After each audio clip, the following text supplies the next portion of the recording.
Hi everyone, it's Bob from Greybeard Models. Welcome back to the channel. And time to do a catch up, I think, on the RAM. It's going together really quite nicely. I'm quite pleased with it so far. And without further ado, might as well just get over to the bench and have a look. Right, so now we're going to start on the internal colour of the hull. So the first thing I've done is where I was finished before, basically given everything a coat of gloss varnish, really just to seal everything in as it is. So the next thing to do, obviously let that varnish set, and then I'm going to do a chipping coat on the floor area here and along the transmission tunnel. So I'll do a chipping coat on there, and then the next thing to do is I'm going to do a very diluted coat of the khaki green number 3, which is the colour that the instructions say is the external colour. Right, okay, so what I'm now planning to do is to add the sort of outside colour to the inside, as we sort of previously discussed. However, I've come across a bit of a problem, and I'm going to throw another question out there about colour.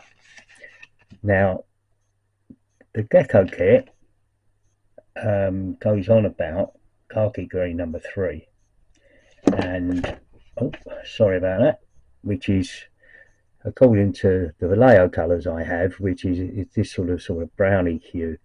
And I remember using this. Oh, sorry about that. I remember using this on the 1/16 scale universal carrier, and the reason I use it on the universal carrier was because the markings were for pre-D-Day.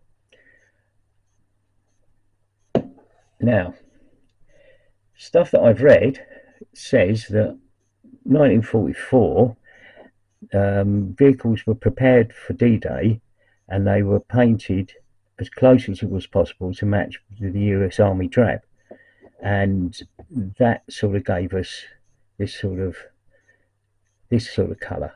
This is AK real colour, and according to the set that I got at SCC 15 olive drab, which was British Army late World War II vehicles. That's that set there. And I've got an ammo MiG bottle, which is SCC 15 British 1944-45 olive drab.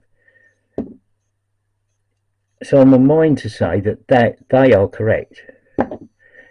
I think the Gecko colours are wrong, and I'm going to throw it out there so that you guys can have a chat about it, but I'm pretty sure that that's correct. Everything that I've read online with the various people who know indicate that is the right way to go. So that's what I'm going to do. So I'm going to use a toned down version of this, probably well, a version of that on the insides here, to indicate where it was sort of painted to hide the white, as we previously discussed. And then I'm going to go, probably mainly because there's not a lot of this AK real colour left, but I'll probably use this on the body and the outside faces of the tank, and then until this runs out, there isn't much left. So that's what I'm going to do. So the next stage is to paint this little area. So moving swiftly on, I'll get on and get that done.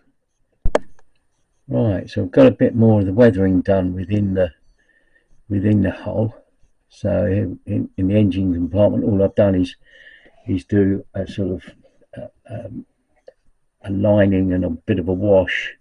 Not too much, because most of that won't be seen anyway. But but yeah, once I get the engine in, then obviously that's all going to be boxed up. I mean, the sides on and all the rest of it. I've done the flooring. Let me just see if I can bring that a little bit closer. So I've done the sort of flooring inside the hull now.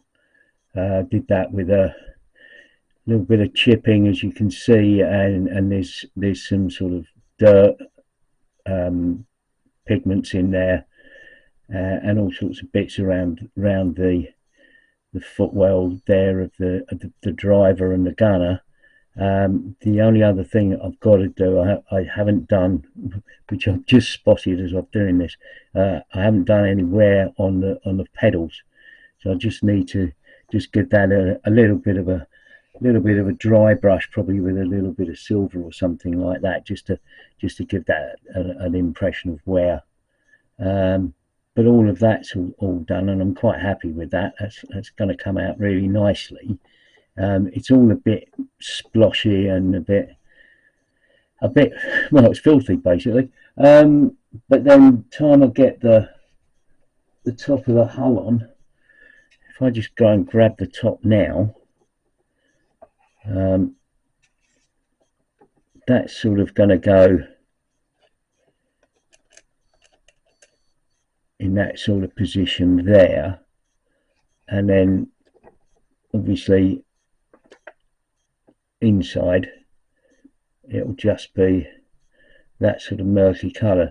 The sidewalls I've done as well, but one of the things I did notice that come off one of the things I did notice was that as the sidewalls come up, there's a level, there's a part that goes over the top of the tracks.